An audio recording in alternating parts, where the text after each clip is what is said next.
On April 6, 1917, aerial reconnaissance identified a noteworthy development. The German army, having retreated from a sector of the Western Front in northern France, was not in a general withdrawal. Instead, they executed a strategic maneuver by falling back to the newly established Hindenburg Line. Positioned there, they awaited an opportunity to unleash a formidable artillery assault to overpower the British forces. In the British trenches, amidst the chaos of severed field telephone lines, two young soldiers, Lance Corporals William Schofield, a seasoned veteran of the Somme, and Tom Blake, received orders from General Ehrenmoor. Their mission was to convey a critical message to Colonel Mackenzie of the 2nd Battalion of the Devonshire Regiment. The message entailed the cancellation of a planned attack, one that posed a grave threat to the lives of 600 men, among them Lieutenant Joseph Blake, the brother of Lance Corporal Tom Blake. Schofield and Blake cross no man's land to reach the abandoned German trenches. In an underground barracks, they discover a booby-trap tripwire, which is promptly triggered by a rat. The explosion almost kills Schofield, but Blake saves him, and the two escape. They arrive at an abandoned farmhouse, where they witness a German plane being shot down. Schofield and Blake drag the burned pilot from the plane. However, the pilot stabs Blake and is shot dead by Schofield. Schofield comforts Blake as he dies, promising to complete the mission and to write to Blake's mother. Schofield is then picked up by a passing British unit. A destroyed canal bridge near Coust-Saint-Mime prevents the British lorries from crossing. Schofield chooses to part with them at the bridge, but before he does, one of the unit's officers, Captain Smith, warns Schofield that Colonel Mackenzie is someone who would rather fight than follow orders.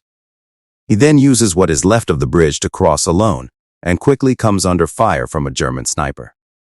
He and the sniper shoot each other simultaneously. The sniper is killed, while Schofield is knocked unconscious.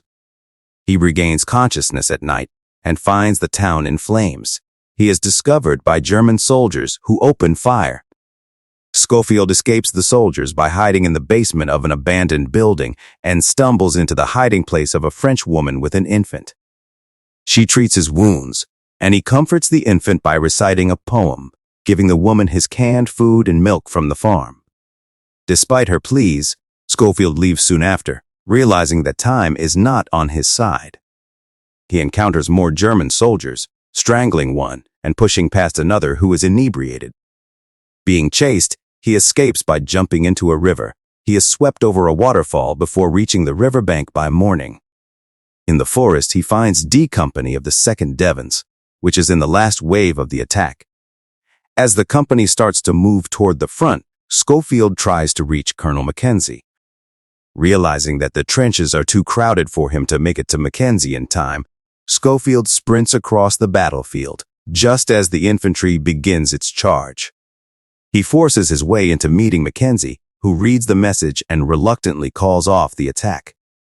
Mackenzie says that, while the cancellation offers a temporary reprieve, command will likely change its orders in a week. Schofield is told that Joseph was in the first wave, and he searches for him among the wounded, finding him unscathed. Joseph is upset to hear of his brother's death, but thanks Schofield for his efforts. Schofield gives Joseph his brother's rings and dog tag, and asks to write to their mother about Blake's heroics, to which Joseph agrees. Schofield sits under a tree, looking at photographs of his wife and two daughters. It's the end of our movie. Make sure to give this a thumbs up. Go ahead and subscribe to my channel. See you later, thanks.